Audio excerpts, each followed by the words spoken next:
Hello, everyone. Welcome back. We're going to talk today about .NET Framework, the journey of .NET from 1.0 to 4.8, which is the current version at the time the video is being recorded. And probably this is going to be the last framework version. This is going to be a very short uh, discussion.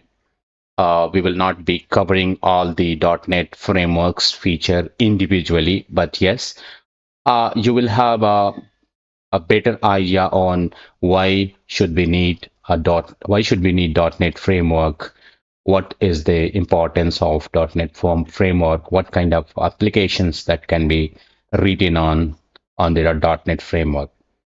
With the involvement of the new technologies or new variant of .NET framework called as .NET Core and .NET Now, .NET Framework probably is going to give its last version as 4.8, but yes, we're going to talk in details. So let's go. If you're talking about a framework, it's nothing but a structure. It's a kind of structure on which you can build your software. This provides some sort of facilities on which you can actually build your application. For example, let's say this is your app, and this app has to talk to the operating system. So this will give you a kind of infrastructure here, and this infrastructure will help you communicating your app to OS. So it comes in the middle. So it's kind of framework. .NET was primarily by Microsoft, and this runs on Microsoft Windows operating system. If I say primarily, that means it primarily runs on Microsoft Windows operating system. But yeah, we have other variant and for other uh, operating systems as well. So the framework, if is available on other operating system, your application may run on those operating systems as well. This is a huge class library. We call it as an FCL, framework class library. If you talk about this class library, it provides you the various libraries which you can use for building up your application. Suppose this is your application and it is for sending emails. So you have many class libraries available which you can utilize, which is provided by framework itself, and you can write your program or your application which help you send emails from a sender to receiver or from a sender to many receivers. So this is what we call is a class library. So if you write a program in .NET Framework, so it is being managed by an environment. So this application, as I told that this is your application and this is OS, and in between this framework sits. So this framework's component called CLR, Common Language Runtime. This helps you maintain the execution of your application at the runtime. That means when your program is in execution state. As I discussed here, this for email thing, you can have FCL, some libraries from FCL. Likewise, this provides many libraries for user interface, for data access, for database connectivity, for cryptography, and so forth. There are many and huge. So it's a very rich collection of all classes and libraries which you can use for your programs to be written. Talking about the CLR further, the CLR further provides your program to be converted to, your program which is converted to IL further. I'll be talking about what is IL and into the JIT, that is called just-in-time compiler. This also does a class loading activity. There is something called garbage collector. There is something called MSIL, Microsoft Intermediate Language, and code manager, security engine, type checker. So many things are to be talked at the same time. So it shouldn't be buzzed to you. It shouldn't be so confusing to you. So majorly you see that a framework, especially the .NET framework, is something that sits between your application and OS, and that facilitates your programs to be written and to be executed, and it creates a kind of intermediate thing which you can take it to other machine and you can run it. So you just understand this. So there are three layers. I'm talking in details in this session only. So there are lot many topics that have come up here. Let us not be confused. But yes, CLR, which is called as Common Language Runtime, does lots of things which have been listed here. So there was no point when we could have stopped it and to be listed later. So that's where these have been listed here. So let us not get confused. So majorly FCL, and then we have CLR. So FCL provides lots of libraries. CLR provides lots of activities, help at the time of runtime. Okay. So it's better now to talk about the history. It was 1990s when Microsoft began developing .NET framework. That time, the world was quite different. We were thinking of very native language activities. So native language is a program which you have written is directly talking to OS. Okay. So there is a tightly coupled stuff between this program and the OS, right? So your program is only meant for this OS. There was no possibility like you have written a program and which can run on OS 1 as well. Yeah, because this was exactly accessing these OS APIs and OS modules or OS routines. So this was specific to this OS. So this was the age when .NET started. The concept people had started thinking of about developing something in between the OS and your application. So Microsoft did this. Originally, it was developed as a name of Next Generation Windows Service. By 2000, .NET Framework version 1.0 came. In in August 2000, HP, MS, and Intel worked together to standardize a CLI, Common Language Infrastructure, so that there could be many languages like C Sharp, Visual Basic, and there are lots of languages. If you could write program in those languages, and those could be combined together. So that's what Common Language Infrastructure. And likewise, the version started coming. I'll quickly walk you through these versions. You can get this version list anywhere, especially from Wikipedia or somewhere. So it was at the same time I'm talking about Visual Studio as well. I think many of you are already familiar of this. This is an IDE. Integrated development environment wherein you can write your code. So whenever .NET framework was released, along with that there was a version of Visual Studio. So 1.0, 13th of February 2002, Visual Basic .NET 2002, Visual Studio .NET 2002, 1.1, 14th, 24th April 2003, Visual Studio 2003, 2.0, October 2005, Visual Studio 2005, 3.0, November 2006, Visual Studio 2008. Likewise, we have got 4.7.1, October 2017, and Visual Studio 2017, 15.5. So from here to here, you see the Visual Studio major version is same, 2017, 2017, but then we have different release differences.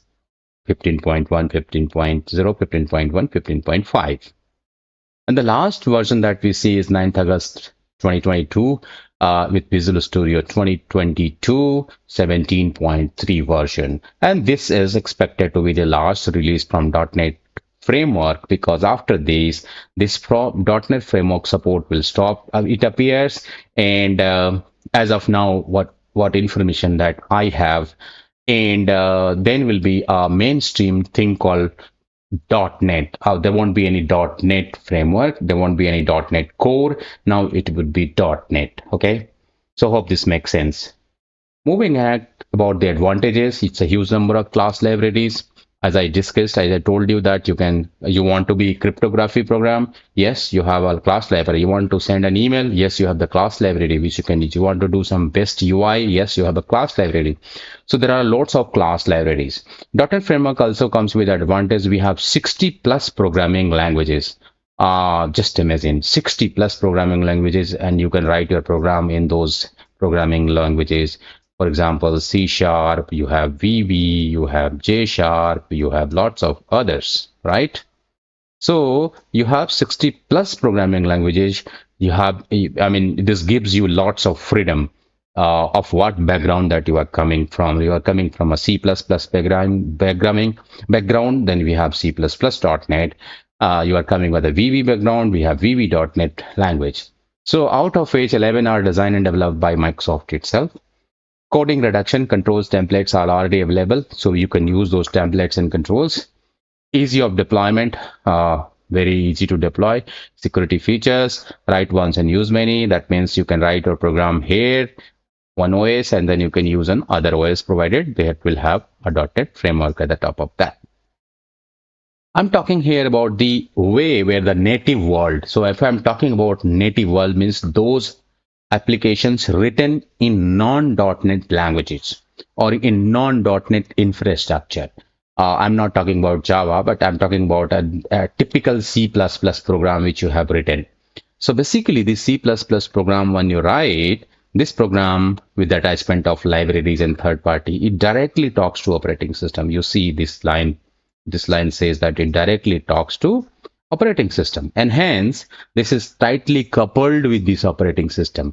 For example, this operating system name is OS1, and tomorrow I am changing it to OS2. This is not going, for sure, not going to work. Whereas if I am talking about managed world, which is called a .NET world, with the .NET of evolvement of .NET application, this is your application, and this talks to framework. So framework is a layer above your operating system, and then your application doesn't talk directly to OS, but it talks to framework, and frameworks assures you that, hey, don't worry, I will make sure that I'm going to execute what you have given to me. And in turn, this .NET framework provides you lots of BCLs, and it provides you the runtime engine and then common language runtime features that provides lots of activities to you. And eventually then it talks to operating system. Here, you are free. Let's say you are not worrying on this OS. You are only worrying on front of what you call about framework. So you talk to framework, and hence you are not worrying on about the OS. Tomorrow there could be an OS1 here, but since you are not directly interacting to OS, you did not really worry because you are talking to framework, right? So this is a kind of freedom that you got with the .NET kind of applications that you write, and hence this is a beauty of .NET framework. So basically, what runtime does and how it works, here is your operating system. So what happens, you write a program in VB, C sharp, or C++. So each language comes with a compiler of their own. So VB program you have written, this is your source code. So source code is compiled and an intermediate language is generated. So then intermediate language is neither a source code nor a machine code. It's in between code. This is sometimes also called as MSIL, Microsoft Intermediate Language. Likewise, you wrote a program in, so this was developer 1 who wrote in VB, this was developer 2 who wrote in C sharp, and this was developer 3 who wrote in C++. So programs were converted into IL. Then common language runtime comes into the picture. And then what happens? These ILs are then further JIT compiled. And once they are grouped together and combined JLT with JIT, just-in-time compiler, then they gets converted to native code. So it's a very simple concept. Source code gets compiled, becomes IL, then further the evolvement of common language runtime, JIT compiler comes, and then it gets converted to machine code or native code. So these are all things performed by your runtime. Class loader, which loads class, MSIL to native compiler, JIT, code manager, garbage collectors and all we can think of in detail, because garbage collector itself is a huge topic which you can, which requires lots of, at least 3 hours of discussion. So, but I would like to tell you in brief that this is one of the modules of runtime, which helps you cleaning the memory and availing the memory automatically. Those days when you wrote used to write your code using C++ and C, then you had to manage the memory. You have to declare the memory, then to dispose the memory, and then you have to worry on the memory side. But now garbage collector takes care of it. And there are other options like debug engine, security engine, type checker, exception management, COM master, and base class library support. These all are by runtime. So CLR manages the memory, as I told, using garbage collection. CLR does the thread execution support. It ensures the safety verification. It helps in compilation from MSIL to native code using JIT. Here, I'm going to talk about important libraries. This is important for you to understand this. Core EE DLL is execution engine. MS Core WKS is for initializations. MS Core JIT is the JIT compiler which we talked about. MS Core LIB is BCL. And Fusion is assembly binding. So this is a new term, assembly, for you. I will tell you what is this. Basically, this is your source code, and when you compile the source code, then it gets converted to MSIL, right? And then it finally gets executed to, let's say, EXE. So this EXE contains two things. The EXE contains the first thing is your what you call IL code, and the second thing it contains is the metadata. Okay, the metadata. So this is in whole called as assembly, right? So you can take this assembly, and this assembly can be taken to other OS where the .NET framework sits, and you can use it. So that's why that's what the assembly is. So you can write any kind of application in .NET framework. You can write console application. It's a black and white screen that you can see in C++ programming. You try to write a program to add two numbers. So the black screen came, then you were entering the values, then it was going away, showing your result. So this is called as a console application. Second kind of application that you can think of is Windows application, wherein you can write a graphical user interface stuff here. Web application is the applications which runs on web. For example, if you created a website or e-commerce website, that is a web application. Mobile application, which runs on the mobile. For example, you have a Windows app which is running on a mobile, or anything that runs on a mobile is called mobile application. You can write services. So for example, you have written a service in your computer which basically checks to send emails right at the 12 o'clock in the daytime. So this is a service which runs behind the scene, and it does the activity. And you can write a class library. You can also create your class library, which we secondly call as a DLL also. DLL is dynamic link library. So you can create class libraries in .NET. So you have now seen that what kind of other different types of application that we create in .NET. So here is some example. This is an example of console application, and this is an example of Windows Form GUI application, graphical user interface application. I will show these two applications which I have created for you, and so that you will have a glimpse of what kind of application that we can create. So what happens? This is the compilation sequence. This is your source code. So what happens? Your source code gets compiled by that language compiler. Suppose you have written your program in C#. So this will get converted to IL code. And this code comes here. This is called assembly. And assembly, as I called, this assembly contains your code and metadata. Metadata is nothing but data about data. I mean, this contains all the information about itself, this whole packet, this package. So when this is taken to JIT compiler, so this converts into native code. Okay, so this is how it works. Source code, then it converts by language compiler to IL. This is in whole called as an assembly. This is taken to some other machine, and this machine basically gets JIT comes into the picture, and then it converts into native code, and the program executes in any computer.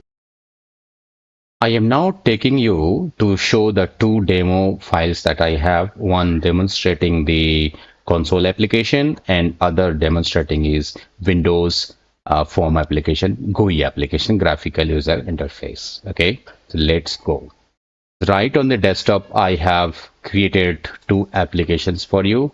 You can say demo is the first and hello world is second here. I am just double clicking this to show you the glimpse of this application. And this is a hello world application that gets executed. This is simply a console application. You see console, this is black and white interface. Second, which I have created is for you is uh, Windows application. You see the Windows application here. I have written some sort of message to be displayed on this. So when I click this, it shows hello world. So this is a kind of Windows application. Likewise, as we discussed, you can create many other kind of applications in .NET. So in today's session, we have talked about uh, the what .NET framework is, what are the features that of .NET framework, why we actually need .NET framework. We have also talked about the .NET framework journey from 1.0 to 4.8.1, and then to the latest. And then we also talked about how you write a program and then it get converted to the machine code. So from source code to IL and to JIT comes and then it converts into the machine code. Right. We have also talked about two major applications, what kind of application that we can write in .NET, and I could show you two of them. Right. I understand that this is going to be a very basic video, and you have a lot to learn in terms of your framework. But I think to kickstart and to just start, it's going to help you a lot. Hope you liked it. See you in some next video. Goodbye.